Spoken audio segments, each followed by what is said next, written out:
Hey guys, it's me here with your weekly update. Yes, I am in the building. I just came here because I'm actually doing some filming stuff for the kiddos on Sundays. But I've gotten to talk to some of you guys on the phone, but I know I haven't got a chance to connect with all of you yet. But I just want to let you guys know that I haven't forgotten about you guys. I've been thinking and praying of you guys often, and I just really actually am gonna really trying hard to try to connect with all of you guys. So, with that in mind, just know I'll probably be giving most of you guys a call over the next week or so, just checking in. If you're like, oh, I haven't heard from her, I really can't wait till she calls me. You guys are free to call me. Please give me a call. My phone has been by my side quite a bit over this last week. But with that, I know we might like the chance to connect with others. So, what I'm going to do is for right now, um, I'm going to give you guys a link to a Zoom call that anytime on a Friday morning, 7 a.m. So it'll be a standing Zoom call. And I know I picked 7 a.m. because I figured if some of us have like the homeschooling kids stuff, things happening, or spouses at work or whatever, that might be a good time. But just a chance for us to hop on and connect. I'm not going to be like teaching or anything like that, but just really a chance to connect, check in, see how everybody's doing, pray for each other. I was just talking with somebody today. I'm like, I just miss seeing everybody, and I miss seeing all of you guys. And so I think right now with all the social distancing and stuff like that, that this is a great way we can do that. So I hope you guys can make it, even if not this week, maybe next week or one of the weeks that we do this. So every Friday morning at 7 a.m., we'll be doing one of these calls. Um, the second thing I've been thinking a lot about is, we're still the church, right? And so I just hope you guys know, number one, if there's any of you guys out there that are struggling or need anything, let me know. We are forming a team of people that's going to try to respond to things as much as we can. So just let me know if you guys are out there struggling. Don't just sit out there by yourselves. Like, you're not alone.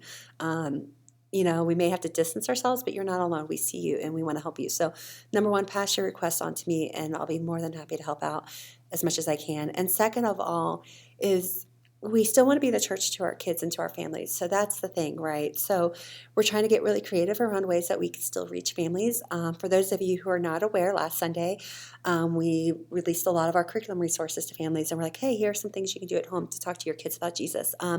This week, we're going to be doing pretty much the same thing. We're going to package it a little bit different. We're actually going to have a page on our Mile High Vineyard website. So if you are a parent and you didn't know about that, sorry about that, but just double check our website. It'll be milehighvineyard.org/kidventure or something like that. So I'll try to send out more emails and stuff like that to remind people, and just pass it on to anybody who's like, how do I just, because we still want families to continue to engage with their kids about Jesus and continue on in our fun series of Revealed. But another way, one of our greatest strengths, I think, actually, as a church, actually has more to do with our relationships and how well we care and love for each other. So just like we're trying to set up a way to respond to you guys if you need help with anything, you're the KidVenture team. We were on a call the other night. And we actually were brainstorming what are different ways we can remain connected to our kids during this time. And a couple of the things that we came up with is, and I'm actually right now in this moment having some postcards printed up saying we miss you, you're amazing, you rock. I forget what they are.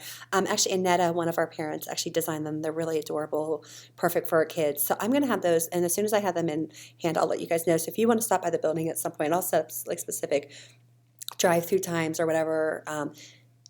You could take these postcards, and I would love to email out all of our kids a couple postcards for however long this may be.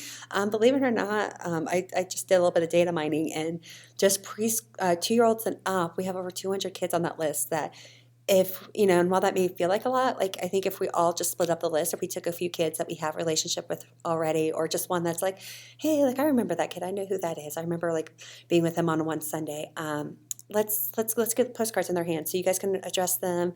If you want to let me know ahead of time which kids, and I'll have the list on here so you guys can look through the names. So if you want to let me know who it is you want to connect with, and put your name next to them so we're not all writing the same 5 kids, but that we can actually equally spread out our kids' names. I will personally get you their mailing addresses. I don't want to release all that information for safety and security's sake. So please let me know if you're willing to help out with that. I'll pay for postage and all that stuff. I know our Epic team has already been trying to connect with our kids, so I think that's great. It's just a great way to continue on with relationships and building momentum with our kids even when we can't like physically meet in person.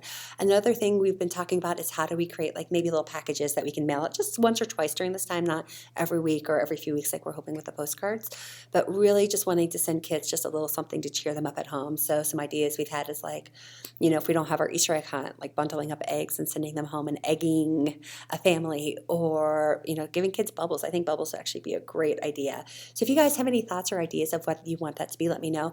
And if you're willing to even, again, stop by the church and pick up supplies and take them home and help sort them into packages for families. Yeah, then the next thing is, so if anybody has any thoughts, is how do we get them? Do we either make families come to the church and pick them up? Or do we actually split up the address? Maybe the same 5 kids that we're writing postcards to, we all say, hey, we'll just make sure we deliver these packages to these 5 kids. So if you have any thoughts or ideas of what you think would work out there, let me know, because I probably will, by the end of next week, want to start working on our first package for the kids. So thank you guys so much. I'm praying for all of you. I know I think I've already said that, but I'm praying for all of you guys. I'll let you know what's happening with the church in terms of services or anything like that. But right now we get to be the church, and the great thing is we get to show our kids that, hey, we haven't forgotten about them. So thank you guys so much. And again, let me know how you're willing to help out. If you want to hop on that Zoom call tomorrow morning, I'll be there at 7 a.m. Connecting with you guys. I look forward to seeing you. Bye.